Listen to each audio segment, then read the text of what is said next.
This is Radio 314 on the Red Ice Radio Network.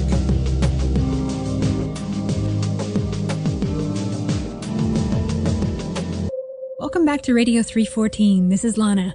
So I took a couple weeks off, and it's amazing how much different the world can look when you stay offline. Joining me today is Andras Jones, an actor, musician, writer, and the host-creator of Radio 8 Ball.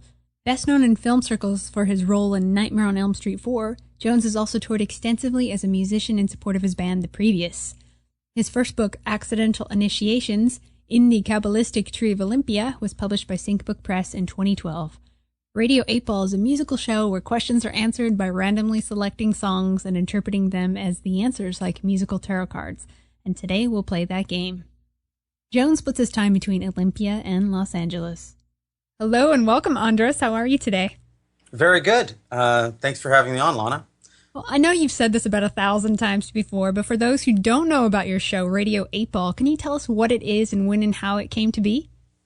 Radio 8 Ball is a pop oracle. It's a musical divination tool where we ask questions by picking songs at random and then interpreting those randomly chosen songs as the answers to the questions, like shaking a musical 8-ball or picking a musical tarot card. Or, I mean, it's something that, at this point, is something that a lot of people just do naturally. The way that music is delivered to us is in such, in the digital realm now. Is something that we're always listening to music at random, and a lot more people are tuning into the synchronicity of that. But when I started the show in 1998, digital technology in terms of delivering music was just sort of starting, and so we had this show where the idea was to play songs at random, and actually it wasn't even to ask questions. It was, although I guess in some way in the back of my mind it was, because I had always been sort of playing with synchronicity and divination as a musician who toured around the country, and our band would play lots of synchronicity games. We read that the Beatles used synchronicity games, and so that was just sort of like a creative tool that we used. But anyway, I'm giving you a long description of Radio 8 Ball's origins, and actually I've never described it quite this way. So, as you said in your book, too, even a crappy pop song can deliver a message, right? It's true. Well, this is the whole... I started the show in 1998, but I really encountered... I was exploring and working with sync as an art form, but then I discovered all these sync heads, these people who put out the sync book that you're referring to, that my book is in, and the whole idea of sync is really, it's elevating the listener to a point where they can, if you have super intense listening, a crappy pop song is going to deliver God's message in a weird way. In the sense that, I don't know, it's like when you're in love, you can hear a very bad song, and then later on that song will still re-stimulate that feeling of love. Mm-hmm. And if you take that to the next level, what we do on Radio 8 Ball, and we started it as a radio show, and now it's a live show that I do all over the country.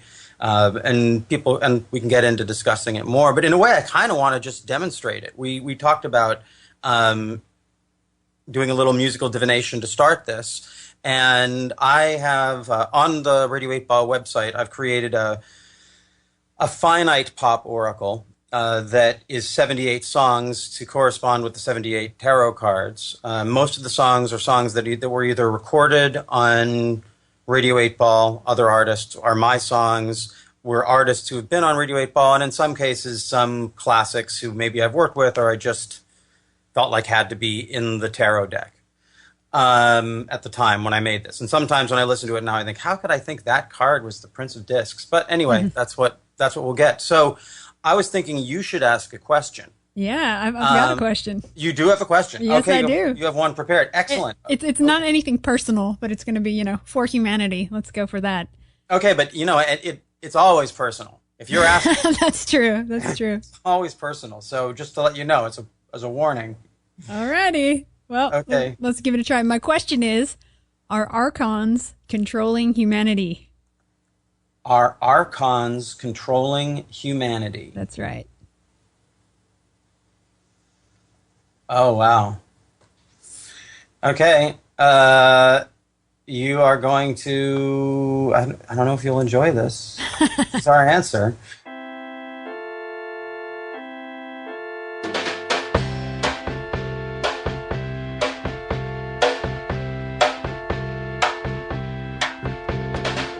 These are the days, these are the good ones. After this, it's all downhill. We got a raise, but something smells rotten. It's all good, but who pays the bill? I don't know what this has to do with drinking and hooking up, which is all we want to do. But that old song that started me to think, drink up 'cause tomorrow we're through. I've heard it said and seen it written, you can't stand still on a moving train. The seats are soft and the cabin's air conditioned. You can't feel the wind and the rain. You ride along just laughing and drinking, hooking up with whoever you do. But the train you're on is a ship that's sinking. Drink up 'cause tomorrow we're through. Drink up 'cause tomorrow we're through. These are the days of ones and zeros. After this, there's nothing new. Of all the ways we could have been heroes, this gig is the best we could do. You'll figure out what this has to do with drinking and hooking up when those days are through. If the harsh truth has just started to sink in, drink up 'cause tomorrow we're through. Drink up 'cause tomorrow we're through.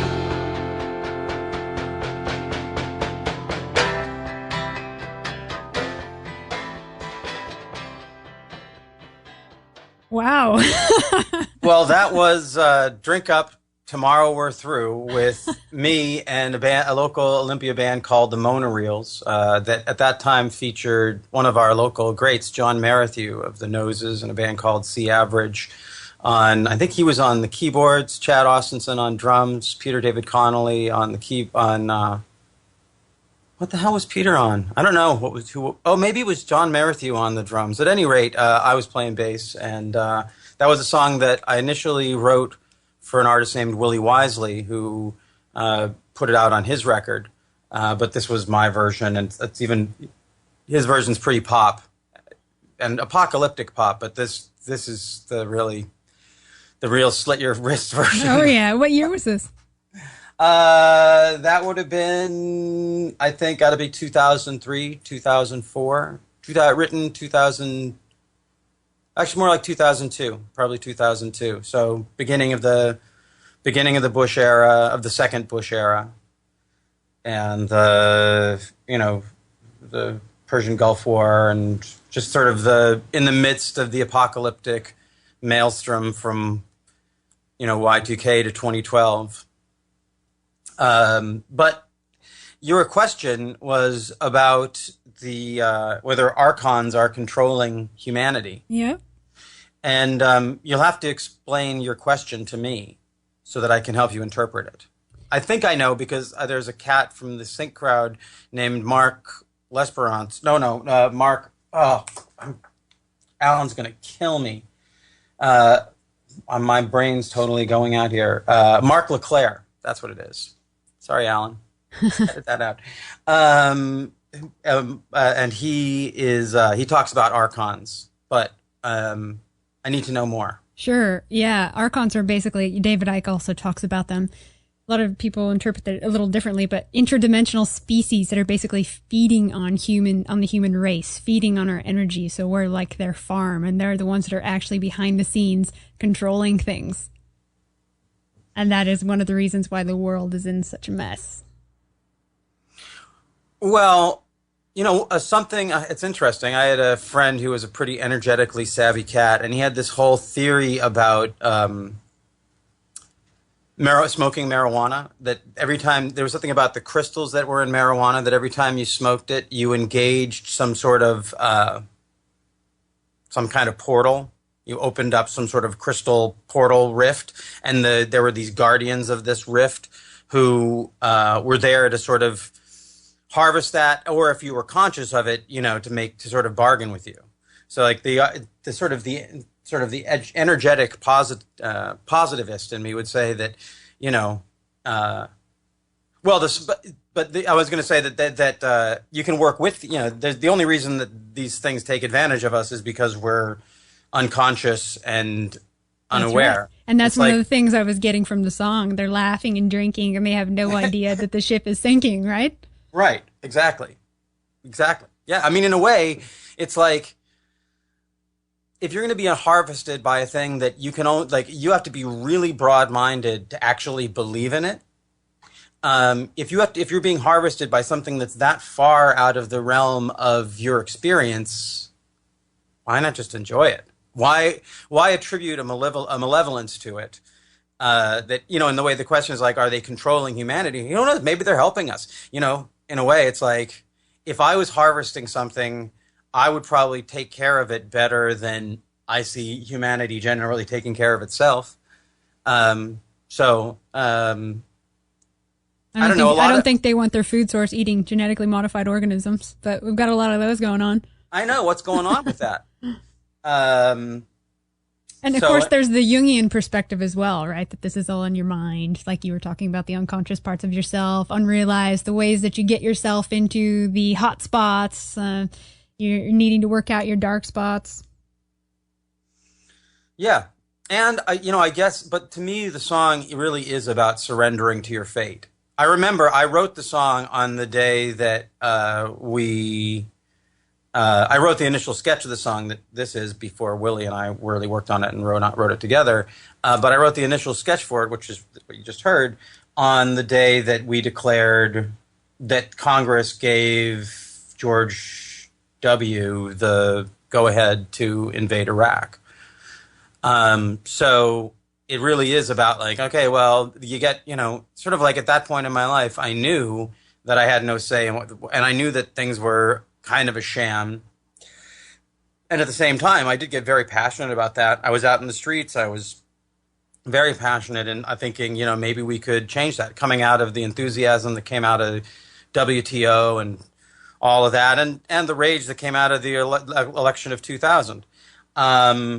And that song is really about, is once you've lost the war, just like, drink up, tomorrow we're through. That's it. Screw the pooch. This is over. So, if you know that's the case, you can get kind of, Jedi Zen about it and pony up to the bar. Well, that's a different perspective. I would say based on listening to that song, yes, something is controlling humanity. Oh yeah. Yeah. But again, it's like, I would say, yeah. For me, because when I think about it, I try never in the musical divinations to tell someone else what their interpretation is. The exciting part of playing with synchronicity is that anyone who listens to this is going to have a different interpretation of that based upon their relationship to the question, to the tonal quality of the song, to what they like about whatever else, all the other synchronistic things that are going on in their life that we couldn't fathom. But at the same time, what I know from working with sync and is that it's there, that it's impossible to ask a question sincerely, pick a song and get an answer, and then not have something that's unique happen to you about it. And music is powerful. So like I was saying, like you were referencing, it doesn't even have to be a great song. In fact, I think it's the most forgiving way to listen to music. You're investing so much of yourself in it that you start to feel something like it's your own song when it's your answer.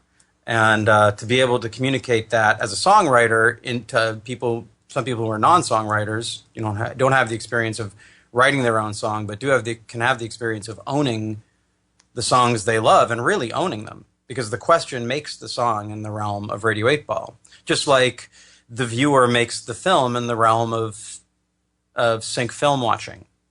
But I don't know if I'm using terms that your audience is familiar with or not familiar with. Yeah, they'll be familiar with these terms. Oh, good. Won't you guys? Yes, they will. They're shaking their heads. Excellent. So, I mean, you know the Sync Book crowd. Well, I'm sure you have questions. You read my book. I'm honored that you read my book yesterday on the 2-year anniversary of my beginning writing it. So it's a young book, still growing. And but I'm very curious to know what you want to ask about it. Whenever I give it to someone, I'm in part hoping they'll like it, but also really hoping that they don't get really, angry and reactive to me. No, it takes me a lot to be offended. I can agree to disagree and not hate someone over it, unlike some other people out there. Well, I appreciate that. Yeah, I mean, I also read it was on Father's Day, and as I understand, your father was also a big influence in your life, right? Huge. Well, obviously, everyone's father is a huge influence on their life, but he particularly was a huge influence on Radio 8 Ball, his dream seminars that he led at the Evergreen State College in the 70s and 80s, where he and his class would interpret each other's dreams as if they were poetry, just sort of for the fun of it, but also for the academic, that it stimulated a part of their minds that lent itself to their other academic pursuits. And, I grew up in a household where that was the family business. So then after my father passed away, I created this show where basically I'm doing that with music. And so clearly there's a connection there. And yes, I do write about it in my book, which is called Accidental Initiations in the Kabbalistic Tree of Olympia. It's published from Sync Book Press. Yeah, and it's part intimate memoir. It includes a little geomancy, some mysticism, cultural myths, self-fulfillment, and you even include a tip for men who practice on how to control their orgasm in a section about tantric art. So you've pretty much tried everything, haven't you? I have been hewn by life into the monster that I stand before you as now. I've had a lot of different teachers and a lot of different groups that I fell into, and I don't know if you'll remember, this is gonna date me but back in the early 80s, there was a Dudley Moore film called Holy Moses. Yeah, I know the one. And it's all about this guy who, he lives next door to Moses, and he's always right on the periphery of where historic shit is happening. I didn't even like the movie that much when I was a kid, but over my life I've thought about it a lot because that does feel like what my life is. The book's called Accidental Initiations because my life does feel like, and I think most people's lives are like this if they allow it to be, are a series of accidental initiations. And sometimes we initiate ourselves, and sometimes other people initiate us, and sometimes we initiate others without even knowing it. And, initiate is really just like to engage. Mm-hmm. And nothing more than that. We're just meeting each other, Lana. We are initiating each other into the interviewer interviewee relationship, or the, sort of synchronistic fraternity, sorority that we are a part of, or whatever. I'd like to go to the beginning of your book because you talk about a Kabbalistic tree of life in Olympia, Washington that basically revealed itself to you and the kneeling Freemason who appears at the intended base of the tree. So tell us how you found this tree and why it became important to you, because you use it all throughout the book to correlate it through various events in your life. Yes, there is a Kabbalistic tree of life that is built into the city of Olympia. And it's not to go too Dan Brown on it, because at the base of it, there actually is a kneeling Freemason statue. And it says this is dedicated by the Freemasons of Washington State of every creed and color. And it's very clear, it's signed. And it's at the base of this structure, a walking structure, not a built up, so like a horizontal structure, not a vertical structure, that is built into the city. And I have been playing and living and being drawn to this park, which is, I think most people who are from Olympia are familiar with it and have probably gone and smoked pot in the gazebo, or, walked through it on a summer day, or been to some rally there. It's the center of town and has been since there. I mean, it was the site of where the fort was before there was a town. When this was just an outpost in the conquest of the Americas. It actually is marked as the end of the Oregon Trail. So it's this very historic park with a kneeling Freemason at the base of it, and just interesting energy to it. And when I was 40 years old, and sort of at a very weird, I was studying Kabbalah, and a lot of stuff in my life was falling away that seemed pretty like foundational in my life, and this structure of the Kabbalistic tree was what I was meditating on. And while I was meditating on it, I was going out and running, and I would run this pattern in this park. And I don't know, there's a moment where I see it as if it's a movie, where I'm running in it and I'm looking down, and then I look around, and all of a sudden the camera pulls up from where I am and reveals that this image that I've been looking at on the wall I'm at the center of it.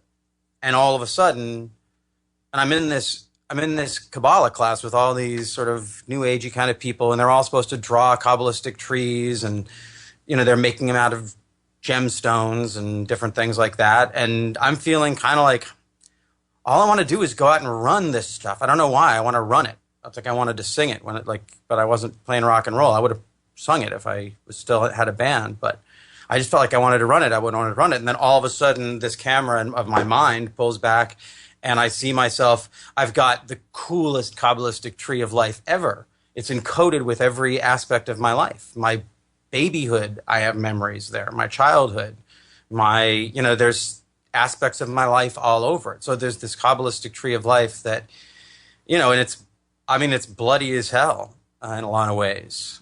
And that realization led to a very powerful practice, which on June 16th of 2011 led me to explode and start writing the book that became Accidental Initiations. It was more like a love poem, like not love poem, but like a love rant / suicide note to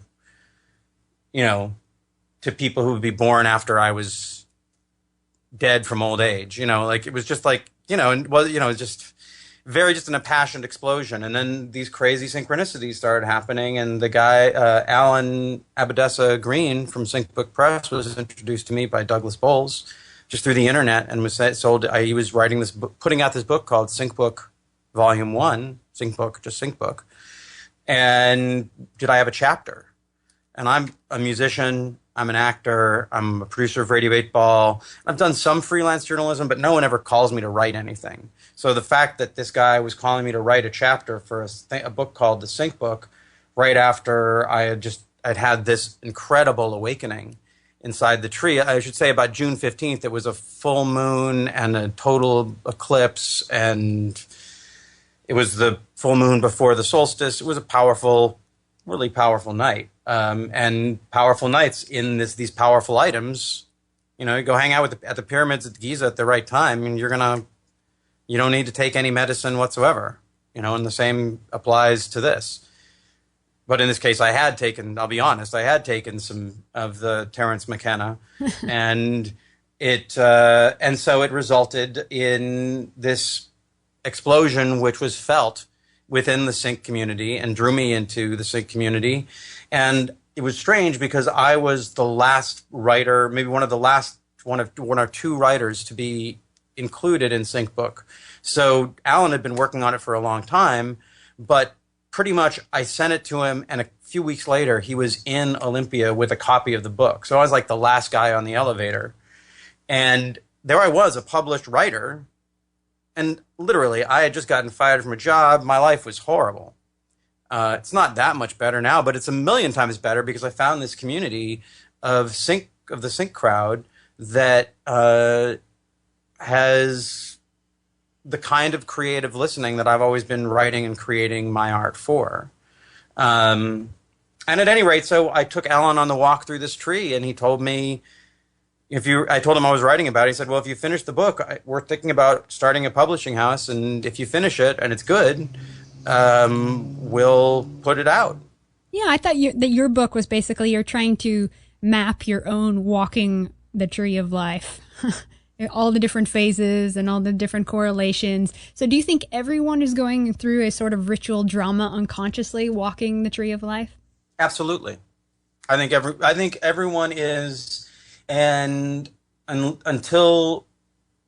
I don't want to say that Kabbalah is the answer, because I don't know what the answer is. But in my case, what I learned from Kabbalah was something that I learned from a lot of my other practices, my balanced diet of cults,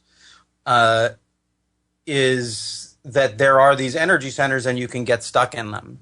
And the game really is to run the tree. That's why my run through it, having it as a walking labyrinth, is really awesome, because you don't really, when you have that, you walk through it and you get that that's what you do in your life. And you don't want to get bogged down in any one. And you start to notice, I mean, you read my book, there's one chapter that's very long. That's the chapter where I get stuck. That's the energy center where I get stuck as a human being. Well, and to draw a good picture of this, the tree of life, it forms a geometric grid on the body, basically consisting of power points or chakras or the sephiroth, right? Absolutely. Thank you for anything that you think needs clarifying, please do, because you gave me free license to just talk as if everyone gets it. More questions? Yeah, so how can this tree of life help in self-understanding? Where did it come from, this idea? Well, I'm really not qualified. Anything I say on that is sort of secondhand. The idea of the Kabbalah is something that I encourage people to study. It is powerful, and I hope that you find a really good teacher in that regard. For me, just what I would say, this book is written for people who are not particularly Kabbalah scholars, but people who are, it's in a way a little travel guidebook for people who visit Olympia.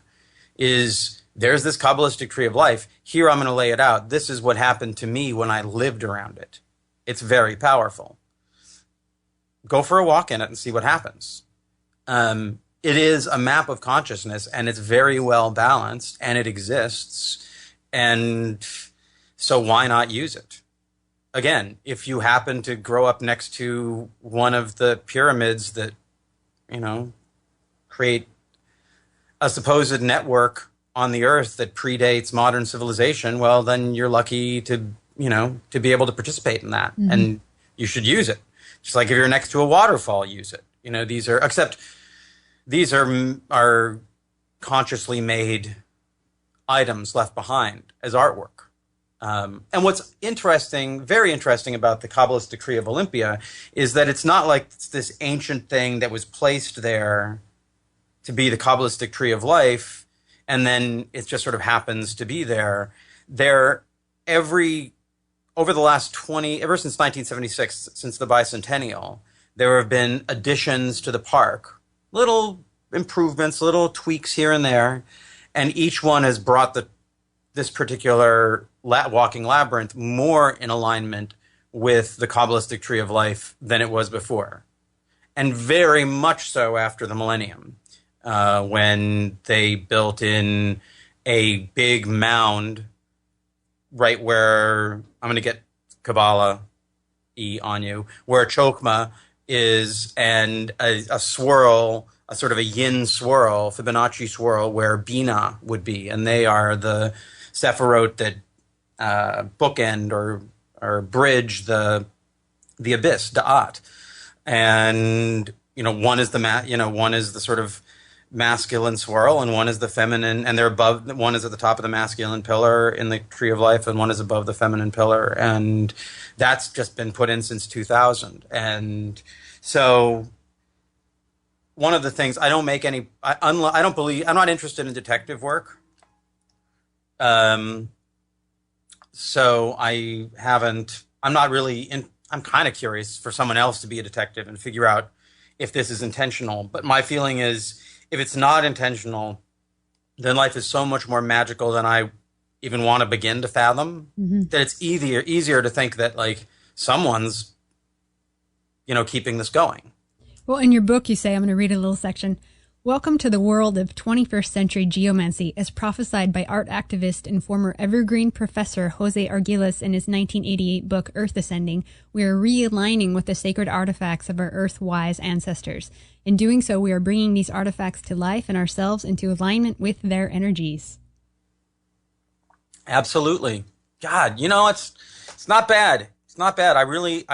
Any art you create when you're this close to it, only 2 years out, I think I really wish I had written a better book. But it wasn't about writing a good book. It was about writing a very honest book that was that seemed genuinely inspired, and I will never do anything like it again. It's very embarrassing. And like you say, it's I think you said before the interview, you feel like you know me very well, but it doesn't work as a cautionary tale. It's like, it never does. You can tell someone, warn them a million times, that until they go through it, it's not going to soak their head, Well, I guess that's it. It's not so much that it's just saying that this is true. And in order for me to let you know that this is true and have it resonate with your truth, I have to be totally honest in what I'm saying. Even to the point of, even I'm saying that about that book. There's a way that book is the ways it's dishonest are honest, if I could say. I don't know if that makes sense. So anyway, it was nice to hear you read it. You read it very nicely. You also have a section of the book that explains a balanced diet of cults, which I liked. Can you talk about that a little bit? Like I said, I've had many different teachers. I've fallen in with many different crowds, and some of the teachers have been what you would think of as sacred, like, I don't know, Buddhist monks or, inspirational people with a lineage that they come from. And some of it's, might think of as profane, like rock and roll or movies or, culture. Or practices sacred and profane. And at a certain point, I realized that I had developed this balanced diet of cults where I kind of had a different, like, I could accommodate almost any philosophy as long as I could find the consciousness located in my body, which is something I learned from the Tantra cult, which is really good for the root and second chakra. Also pretty good for the crown chakra, so it's like good for uniting those. It's Tantra Buddhism, kind of good for all the chakras, but there are some that are more resonant with particular ones. Like, I don't know, a lot of Judeo-Christian. I say light for Christianity, but I kind of think it's just like a Judeo-Christian thing, that it's very heart and mind centered. Which is good for certain things and not good for other things. It's just and they're good to go to. Like the supreme forgiveness of Jesus is awesome. It's very super heart energy, and that fills all the other chakras in a certain way.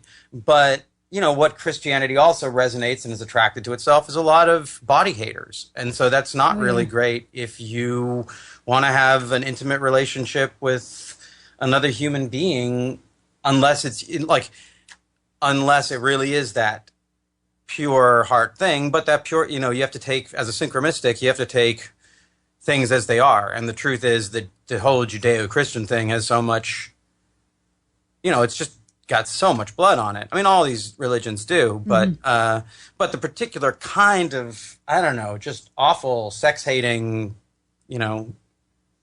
witch-burning thing that a lot of the patriarchal religions have connected to them they're disquieting, to say the least.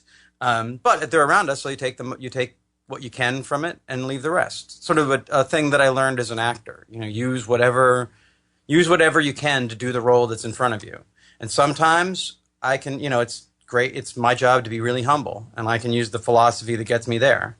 And sometimes it's my job, like in this interview, to just totally talk my ass off and dominate and act like I'm kind of important. And then it's important for me not, to know which philosophy and which cult, which teaching, which practice fulfills and helps me to get to do that job. And today, don't you find that our pop culture is all about feeding the root chakra? That's all out of balance if you look around. Oh, I don't know about that. I mean, I'm part of I think Sync is part of a pop culture movement that is really aimed at the third eye in a big way, in a really powerful and important and an initiatory way. And films like Room 237, or I don't know, just interesting, shows like Dan Harmon's Community, or other sort of mind-twistingly humorous expressions of pop culture are, there are intelligent stuff. You're right. Most of the, I'm sure porn is the most popular thing on the internet. But aside from, I think that has more to do with the fact that it's that there is still a lot of shame out in the world, and people are still sort of hiding their sexuality in, private little boxes and screens. But at the same time, we're finding out there is no privacy. So all that private ritual that people think they've been doing is not private at all. It's well documented. Yeah. It's great because in a way, nobody will ever be able to be blackmailed for masturbating again, because everybody. But it seems like people are happy to volunteer all this information and put it out there. I don't know if people are happy. I think people are. It goes back to your question. People are resigned to not having control. I think that started with the election. For me, it really started with the election of 2000. When that happened, it was so clear that things could happen in front of us in plain sight and nothing would get done about it. And maybe that was just my naivete leading up to that point, but I don't think I've been that naive up to that. I'd already been through the Persian Gulf War I, and been through being a sort of moderate little Hollywood actor and see a little bit behind the curtain of how things work. But still, 2000 was huge.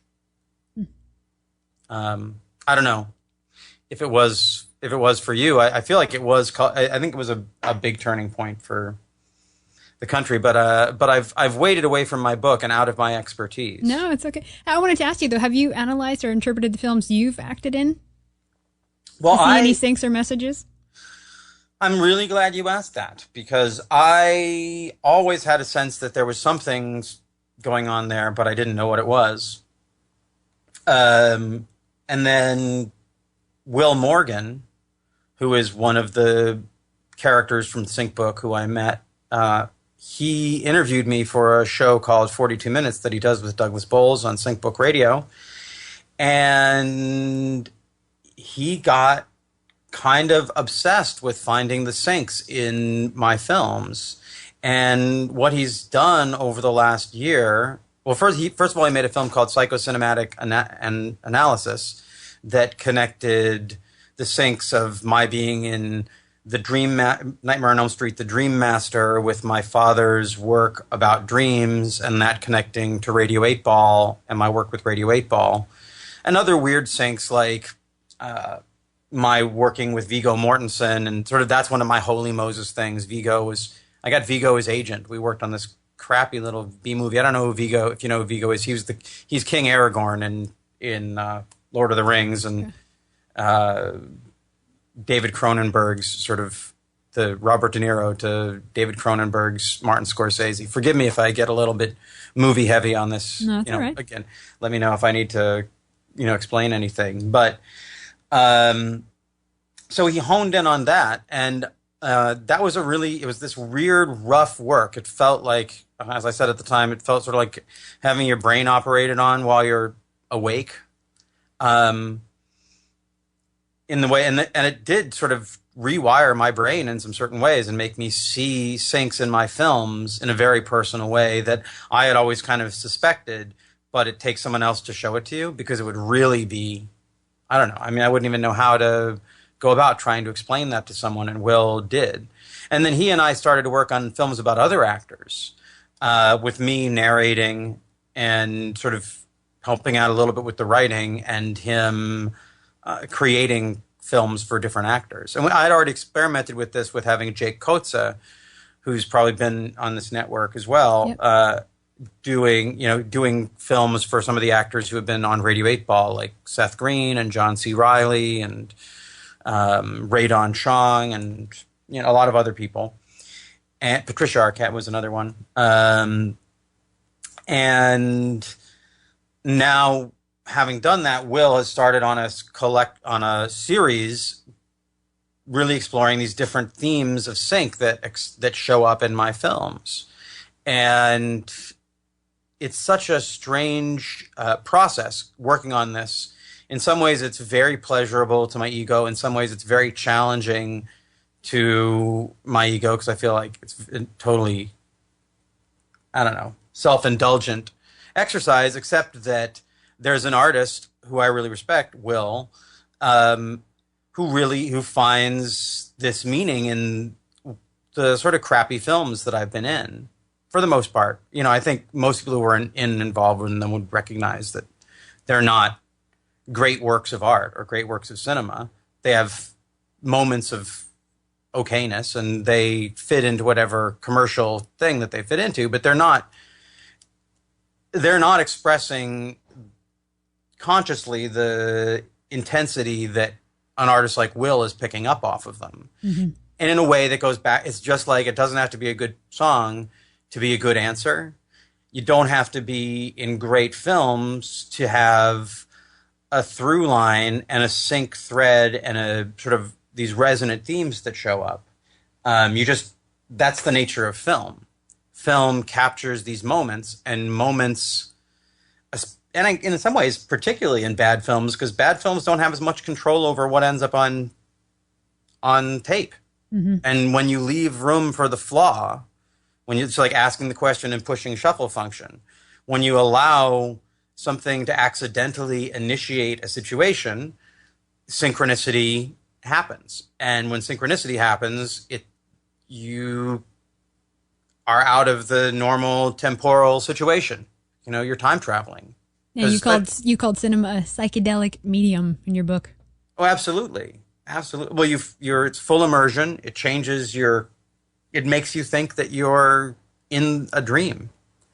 And then there are these other aspects of it. If you record yourself and a lot of people watch, or someone else records you and a lot of people watch it, then a lot of people are projecting their consciousness onto the sacred artifact of your body, which lives outside of who you actually are. It's the thing that's on tape and part of someone else's fantastical vision. Do you think there are producers, directors, actors that are conscious of this capacity to change the reality of the viewer, and they're consciously doing that? Precious few, and I hope they're listening. I've been waiting for you all my lives. I've been preparing.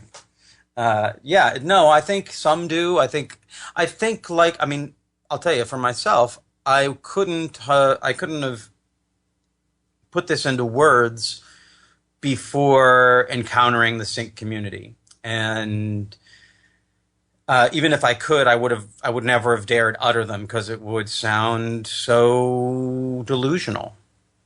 Like all of these films, these crappy films that I played little roles or big roles, but all just sort of like, I don't know, there's no through line. And I can say, well, there is a through line. I don't know how but there's some way that it feels like every film I walk out of, that same character, he puts on a different cloak or a different something, but he walks into the next film and it feels like there's this through line. Like, I'm not bigger than the films, but in some way I am. And I would say every actor is. It's just like everyone is a god, a creator god in their own reality, and also everyone's just some schmo who I don't want to have anything to do with. Or I do want to have something to do with, but you know what I mean? Not like everyone is on the periphery of the godhood and everyone is at the center of it. But from their, from your own standpoint, I hope if you are living your life, you're at the center of the godhood of your life, and that includes me, But it might not, and in a lot of cases it doesn't, and that's the nature of the crazy making nature of sync is that, and especially you add in movies which have a particular power to them. It does get confused. It's very weird to be a loser movie star. I'll tell you that. Let me read some more from your book. You say, synchronicity expands the possibilities while cutting off most of the psychological escape routes. Once we realize that the world as we experience it is singing our reflections back at us all the time, it makes it very hard to blame anyone else for our predicament, or for that matter, to deny our own power, although most of us still try. So have you discovered what it is that makes this process of mirroring ourselves back happening? Explain. I don't understand the question. Well, you're saying that there's this kind of, the universe is singing our reflections back to us all the time. Do you know what it is that's making that process happen? No, that's detective work. I'm not. I'm fully in the. I think of synchronicity as an art form that empowers the listener. I can come up with a bunch of different theories, and the really fun thing about encountering the sync book crowd and reading one of the sync books is that you get so many different takes on sync as a phenomenon. Yeah, I like to hear those because some of them are pretty interesting. Oh yeah, they're all. I mean, it's like Room 237 for people who've seen it. I think that Room 237 is the most important film in the realm of sync film that has happened yet, and the reviews of it are usually, oh well, you hear these people and some of their theories are just batshit crazy about The Shining, and some of them are interesting, and it's worth watching. But in this sort of but they make it sound like it's a reality film where you're laughing at the batshit crazy idea of these conspiracy theorists. Mm. And I'm not saying that I agree with every interpretation, but the point of a movie like Room 237 isn't to really unravel the mystery of Kubrick's film. I mean, it's to say that Kubrick created a mystery that he wanted us to unravel, that engages a part of our thinking, which is now, was ahead of its time, is very, very syncy, and it lends itself to lots of interpretations. And, just like we can say that a bad song can give you a good answer, and bad movies can still reveal awesome syncs. Great movies can as well, in The Shining or Citizen Kane or I don't know. We can make Rosemary's Baby. There are a lot of very syncy, Wizard of Oz, super syncy films that are great pieces of cinema, and are like well, bringing it back to your question, it's like I kind of think we create our own universe, and we're all doing it accidentally. So it's very weird. It's a very weird universe we live in, very contradictory. But if we were, then we would create, the archons are Jim Carrey. The archons are these resonators that we project consciousness onto and then sit and have our communal dream to. And, and that in a way controls us and feeds off of us because we pay money for it. We pay our attention to it. I'm not saying that the other one, that there aren't actual beings that are doing that, but in a way, if beings are doing that, we've created a fantastic metaphor for it in our media. We create these gods that feed very well off of our attention. And, we keep them alive by believing in them, talking about them all the time. Right. And even not. And that's the power of film. That was the case when it really was about the spoken word or the live theater or the live performance. But the thing about, say, an actor like myself, if people continuing to care was what kept you alive, then I would probably be dead now. Because I've gone through periods where people don't really care. But something about the power of film has meant that these moments were recorded and could be drawn up. Like there's a film that I did with Jennifer Jason Leigh called The Prom that was directed by Steve Shainberg, who directed Secretary. It was a student film, and has not been available forever. And then just this last year, it became available on the web. Someone just posted it. And all of a sudden, this thing that I did back in 1990, which was actually one of the few really good things I've done as an actor, all of a sudden became available and was alive again. Because no one could have cared about it before, because no one could have seen it. But the power of film is that moment we can time travel back to that. And Will Morgan does that very well in the first installment of the film, his synchro, sort of what would be like his syncsploration of my film career called The Sacred Kind. And he does something pretty awesome with this film called The Prom in it. At any rate, I never know how far down the rabbit hole to go. So you interrupt me. You mentioned something about our body and being a time machine, which you get into in the book, and I thought that was interesting as well. You talk about memory as a kind of time travel. Can you get into that a little bit? Well, absolutely. Everyone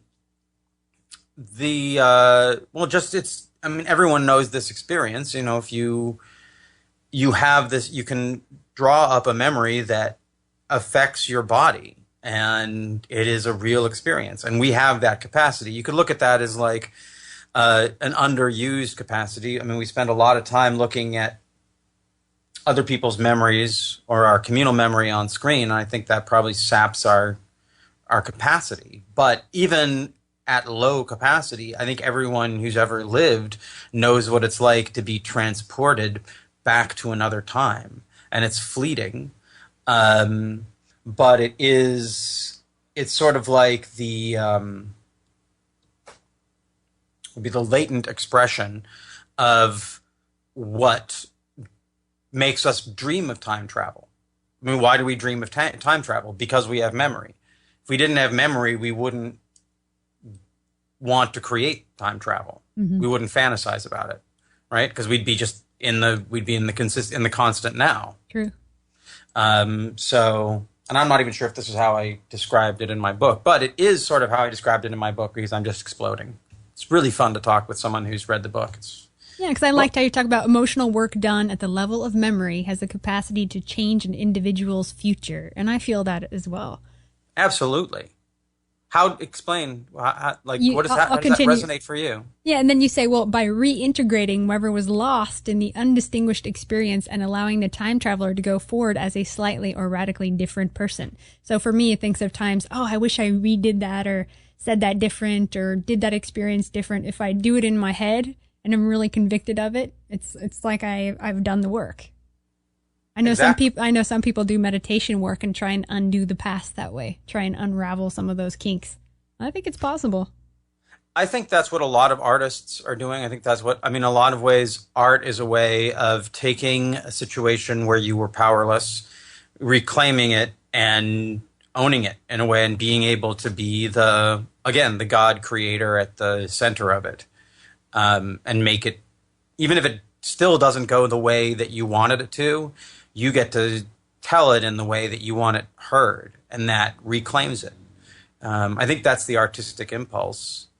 And I think, in a way, I keep bringing it back to sync, because one of the things I write about in my book is honor among men. I put that at the heart of my tree.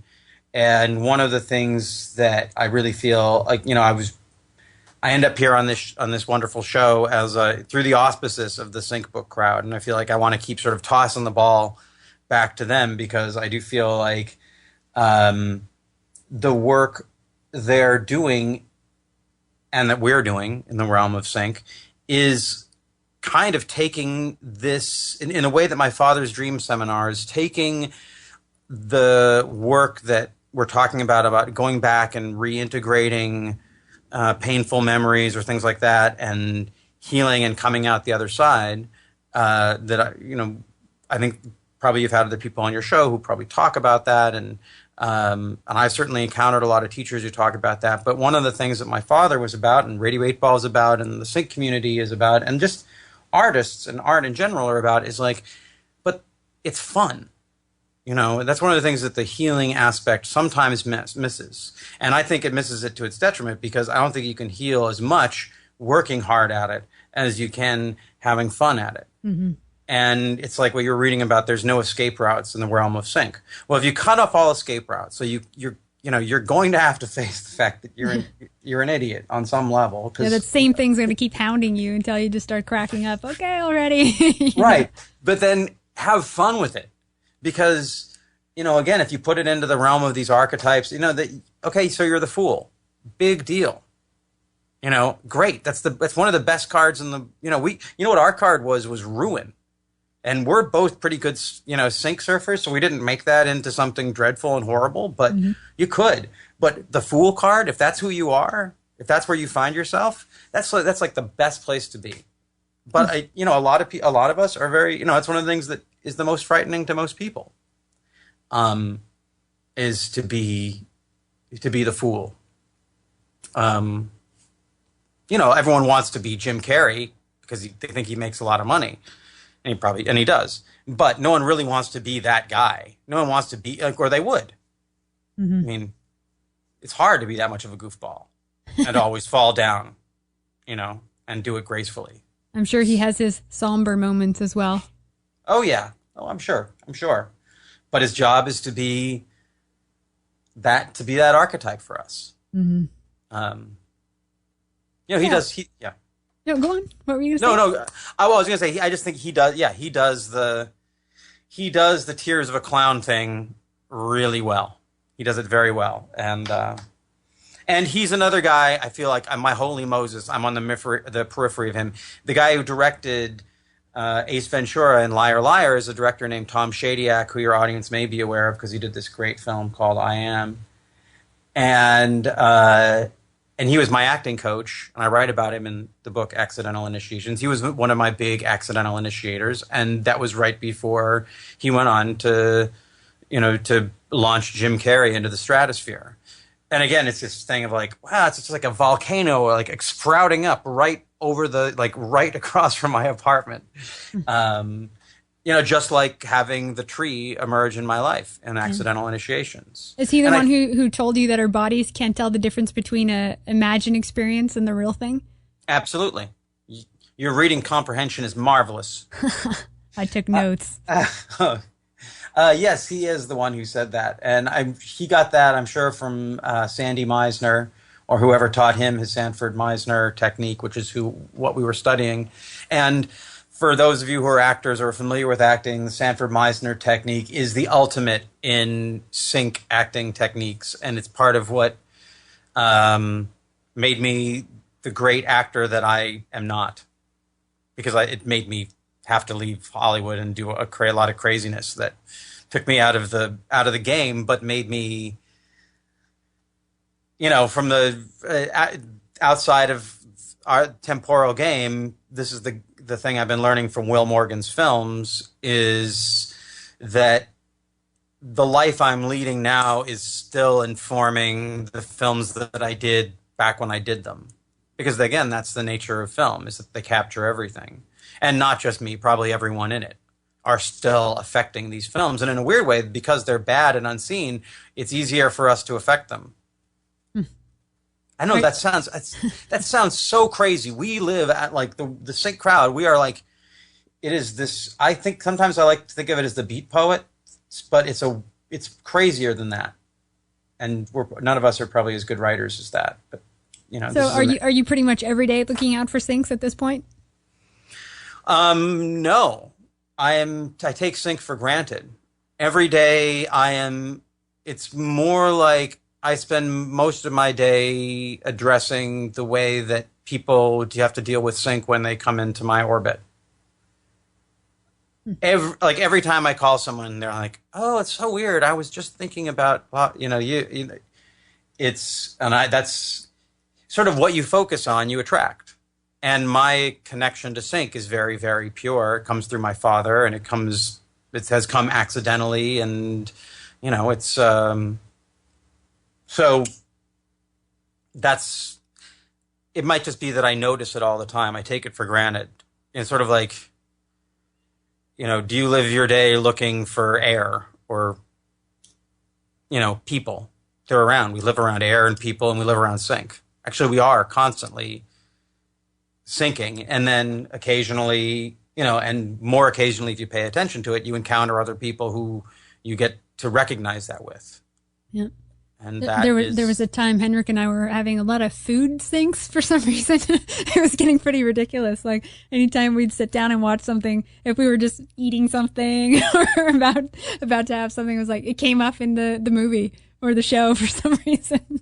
Wow, powerful. Well, that would be like a really powerful third chakra sync where, the stomach, I don't know where you were in your relationship, but that would be a kind of thing. I'm sorry. I'm just interpreting it for myself. No, that's fine. Go for it. But if it was me and I was in a relationship and that was what we were having, it would be this this thing of like, wow, we're making a home together, and that's a powerful energy to engage when you merge, like merging second chakra. People are doing that all the time. And in a weird way, through art, we get to merge our upper chakras in a lot of ways. But one of the most intimate mergings is that third chakra, to merge the belly, the primal influence, and the primal will to feed and be fed and to be. And think about it. What do humans do when they get together? We always eat. Right. There's always food involved. And like everything, it applies to everything else too. So there's a third chakra aspect of all of the other chakras. There's a hungry eating aspect of our hearts. We got to watch out for that. Well, we got to watch out for all of those, but also engage them because it can be really powerful. Yeah. So I have to ask you a question. Why do Jewish mystics say that 40 is the ideal age to begin to study the Kabbalah? What is it about 40? Again, not being a detective, I can't answer the question. Oh, but you're Jewish. I thought you would know. I will answer it. I will answer it experientially.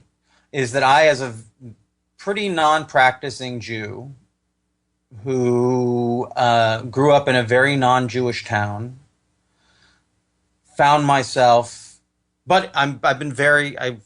As one of my teachers, Greenway, I think probably said it in my book, and he inspired me to think this way. I'm really straight with the medicine. Whatever the medicine is, if it's Buddhism, if it's the Terence McKenna, if it's the whatever, I try and take it for what it is. And so I'll tell you that my personal experience was I found myself in a class when I was 40, having a Kabbalah class that cost a lot more money than I could afford, being basically thrown at my feet right after my 40th birthday by a teacher who I really respected, with people who were strangely sync attracted to me. And in the first class, they said, well, this is usually taught to people when they're 40, and only men. Only Jewish men when they're 40. And I was like, well, I'm glad we're not doing it that way because that's oppressive. But on the other hand, in my case, it's totally true. And my experience was that I don't know what everyone else got out of it, but I wouldn't have wanted, in a weird way, I wouldn't have wanted to know what I found out there any earlier. But at the same time, I don't think there's anything wrong with that. Like, I like having lived 40 years of my life ignorant of that tree and being just drawn to it in ignorance. And then being able to have the next 40 years of my life to consciously work it as someone who's tending it for its contribution to future generations rather than mining it to fill myself, which is what my life was about before I was 40. It was really about, and I think everyone should be in a kind of way. It's like filling yourself. Fill yourself up. Fill. There's so much in life you don't know. Take it in. Let it make you, and use it. Become powerful. But at a certain point, it shifts. There's something energetically that shifts. And it's like, okay, well, the most powerful thing now is to make other people powerful because they're going to be around and you're not, Yeah. And I'm a young, old person. And I discovered Kabbalah right at the beginning of that shift. And so, in answer to your question, I don't think it's a rule that is, I think it's an oppressive rule. And at the same time, it probably is a good rule. At least in my life, it was. Maybe it's when you get certain things out of your system, then you have the focus and the concentration, or maybe you're ready to hear certain things at that point. I think it's interesting, though, to also live your life and be naive to a lot of things and then look back and analyze yourself, how you handled those things when you didn't understand certain principles. Absolutely. Absolutely. That's half the fun of being an artist, is creating things that remind you, like these little talismans to remind you, or just like if you were someone who writes a journal and goes back and checks it. It's fun to go back and see where you were. And if you're an artist, you get to do that in an interesting way. Your audience is your future self. Like if you can entertain your future self, then you are a truly successful artist. I think too, looking back, at least for my life, a lot of my biggest weaknesses are actually my biggest strengths. I just didn't know how to harness and use them yet, so they were taken advantage of all the time. And now I understand what they are, and I'm using them in a different way now that I'm 34. Yeah, that's a funny sync. There's a song of mine that has that line, that number in it, but that would be a tremendously obscure rabbit hole to try and squeeze into, which right towards probably the end of our show. That's right. Well, if you can, please tell everyone about your websites, book, etc. Right now, radio8ball.com is down, but the Indiegogo site that I use to raise the funds to fix the radio8ball.com, which will be back in August, is at radio8ball.com, and there are some really interesting videos there. I'd recommend checking it out. It's a nice little retrospective of Radio 8 Ball until we actually get the website back up. My book is called Accidental Initiations. It's available from Sync Book Press. If you go to accidentalinitiations.com, you'll find my blog, which was written as the sequel to the book. I encourage you to read the book before the sequel, and the links to the book, purchasing the book, are available at accidentalinitiations.com. I'm on Facebook. I encourage you to become a fan or a friend of me or Radio 8 Ball, particularly Radio 8 Ball. I post all kinds of interesting things there. I'm at Radio 8 Ball on Twitter. And I feel